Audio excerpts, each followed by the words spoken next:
കൃഷ്ണ ഗുരുവായൂരപ്പ ശരണം. ഹരേ കൃഷ്ണ ചാനലിലേക്ക് ഏവർക്കും സ്വാഗതം. 7 ജന്മപാപങ്ങൾ കഴുകിക്കളയുന്ന പാപമോചന ഏകാദശിയാണ് ഈ ഏപ്രിൽ 5-ാം തീയതി വരുന്നത്. വെള്ളിയാഴ്ച ദിവസവും കൂടിയാണ്. നാം എല്ലാ മാസവും കൃഷ്ണ ശുക്ല പക്ഷ ഏകാദശി തീയതിയിലാണ് ഏകാദശി വ്രതം ആചരിക്കുന്നത്, അറിയാമല്ലോ.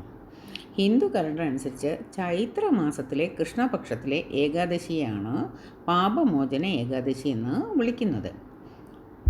ഈ ദിവസം മഹാവിഷ്ണുവിനെയും സമ്പത്തിൻ്റെ ദേവതയായ ലക്ഷ്മി ദേവിയെയും ആരാധിക്കേണ്ടതാണ്.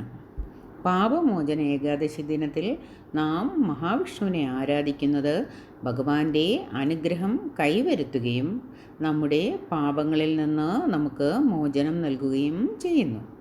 ഈ ദിവസം വ്രതമെടുത്താൽ നാം അറിഞ്ഞോ അറിയാതെയോ ചെയ്ത എല്ലാ പാപങ്ങളിൽ നിന്നും മോചനം ലഭിക്കുമെന്നാണ് വിശ്വാസം. പാപമോചന ഏകാദശിയുടെ ശുഭസമയവും പൂജാരീതിയും എന്താണെന്ന് നമുക്ക് നോക്കാം. പഞ്ചാംഗമനുസരിച്ച് ചൈത്രമാസത്തിലെ കൃഷ്ണപക്ഷത്തിൽ ഏകാദശി തിഥി ഏപ്രിൽ 4 വൈകുന്നേരം 4:14 ആരംഭിച്ച് ഏപ്രിൽ 5 ഉച്ചയ്ക്ക് 1:28 അവസാനിക്കുന്നതാണ്. ഈ സാഹചര്യത്തിൽ ഏപ്രിൽ 5 ആണ് നാം പാപമോചന ഏകാദശിയായി ആഘോഷിക്കേണ്ടത്. പൂജാവിധി എപ്രകാരമാണെന്ന് നോക്കാം. പാപമോചന ഏകാദശി നാളിൽ അതിരാവിലെ എഴുന്നേറ്റ് കുളിച്ച് മഹാവിഷ്ണുവിനെ ധ്യാനിക്കുക. പൂജാമുറിയിൽ വിഷ്ണുവിൻ്റെ ഒരു ചെറിയ വിഗ്രഹമോ ചിത്രമോ കാണുമല്ലോ. ചന്ദനത്തിരി, പഴം, വിളക്ക് എന്നിവ സമർപ്പിച്ച് ഭഗവാനെ പ്രാർത്ഥിക്കുക. ഈ ദിവസം വിഷ്ണു സഹസ്രനാമവും നാരായണ സ്തോത്രവും പാരായണം ചെയ്യുന്നത് വളരെ ശുഭകരമാണ്. ഏകാദശിയുടെ അടുത്ത ദിവസം, അതായത് ദ്വാദശി നാളിൽ കഴിയുമെങ്കിൽ ബ്രാഹ്മണർക്ക് ഭക്ഷണം നൽകുകയും ദക്ഷിണയും മറ്റും നൽകിയ ശേഷം വ്രതം മുറിക്കുകയും ചെയ്യുക.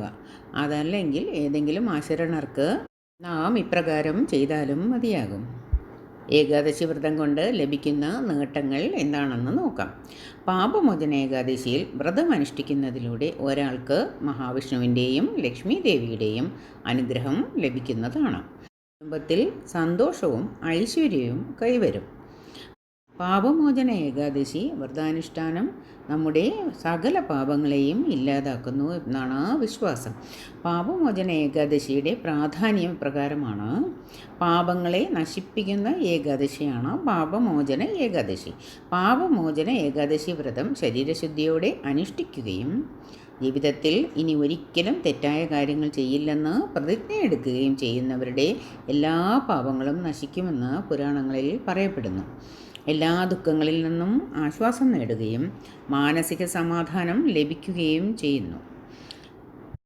പാപമോചന ഏകാദശി വ്രതദിനത്തിൽ ഈ കാര്യങ്ങൾ വളരെയധികം ശ്രദ്ധിക്കേണ്ടതാണ്.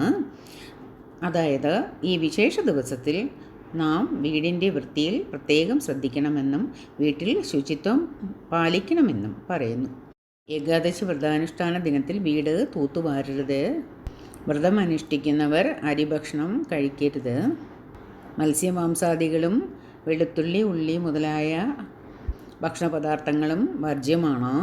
മറ്റു ധാന്യങ്ങൾ കൊണ്ടുണ്ടാക്കിയ ആഹാരങ്ങൾ ഒരു നേരം കഴിക്കാവുന്നതാണ്. ഈ ഏകാദശി ദിവസം മുടി, താടി, നഖം എന്നിവ മുറിക്കരുത്. ഉപവാസത്തിന് ഒരു ദിവസം മുന്നേയോ അതിനുശേഷമോ വീട് വൃത്തിയാക്കുകയും ഇതുപോലുള്ള കാര്യങ്ങൾ ചെയ്യാവുന്നതുമാണ്. ഈ മഹത്തായ ഏകാദശി വ്രതാനുഷ്ഠാന ദിനത്തിൽ വ്രതമെടുക്കുന്നവർ പ്രത്യേകിച്ചും ആരോടും ദേഷ്യപ്പെടുകയോ മനസ്സിൽ വിദ്വേഷം വളർത്തുകയോ ചെയ്യരുത്. ഭഗവാന്റെ അനുഗ്രഹം പൂർണ്ണമായി ലഭിക്കാൻ വേണ്ടിയാണ് ഇപ്രകാരം ചെയ്യുന്നത്. ഏകാദശിയുടെ ശുഭമുഹൂർത്തത്തിൽ നമ്മുടെ മനസ്സിനെ ഏകാഗ്രമാക്കി എപ്പോഴും പോസിറ്റീവ് ചിന്തകൾക്ക് പ്രാധാന്യം നൽകേണ്ടതാണ്. ഈശ്വരനെ ആരാധിക്കുന്നതിലൂടെ ആരാധനയുടെ ഫലം ലഭിക്കുമെന്നാണ് വിശ്വാസം. പാപമോചന ഏകാദശി ദിവസമായ ഈ ഏപ്രിൽ 5 നമുക്ക് ഭഗവാന്റെ മന്ത്രങ്ങളായ ഓം നമോ ഭഗവതേ വാസുദേവായ, ഓം നമോ നാരായണായ,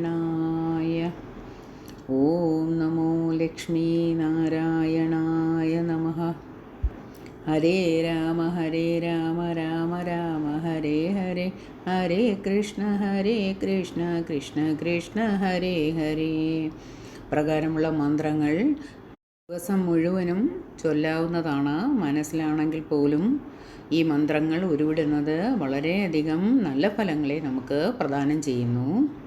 കൂടാതെ വിഷ്ണു ഗായത്രി മന്ത്രമായ ഓം നാരായണായ വിദ്മഹി വാസുദേവായ ധീമഹി തന്നോ വിഷ്ണു പ്രചോദയാത് ജപിക്കാവുന്നതാണ്.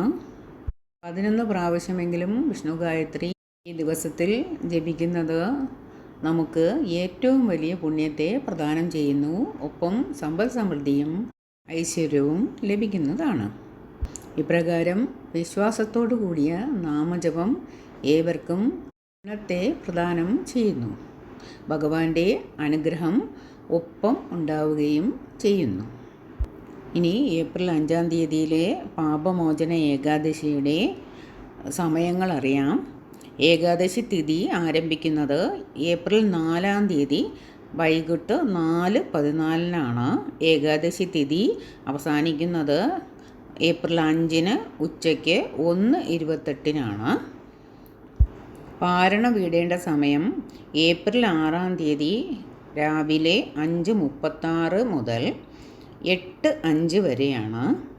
ദ്വാദശിയുടെ അവസാനത്തെ സമയം എന്ന് പറയുന്നത് ഏപ്രിൽ 6-ാം തീയതി രാവിലെ 10:19 വരെയാണ്. ഹരിവാസര സമയം ഏകാദശി ദിവസം രാവിലെ 8:07 സന്ധ്യയ്ക്ക് 6:38 മധ്യയാണ്. ഏകാദശി ദിവസം വ്രതമെടുക്കുന്നവർ പ്രത്യേകിച്ചും പകലുറക്കം പാടില്ല എന്നുള്ളത് ഏവർക്കും അറിയാമല്ലോ.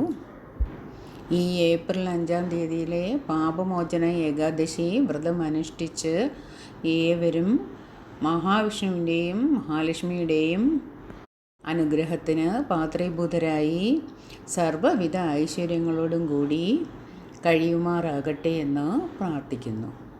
മഹാവിഷ്ണുവായ മഹാപ്രഭുവായ നമ്മുടെ ഗുരുവായൂരപ്പ ഭഗവാന്റെ അനുഗ്രഹം ഏവർക്കും ഉണ്ടാകട്ടെ എന്ന് പ്രാർത്ഥിക്കുന്നു. ഹരേ കൃഷ്ണ.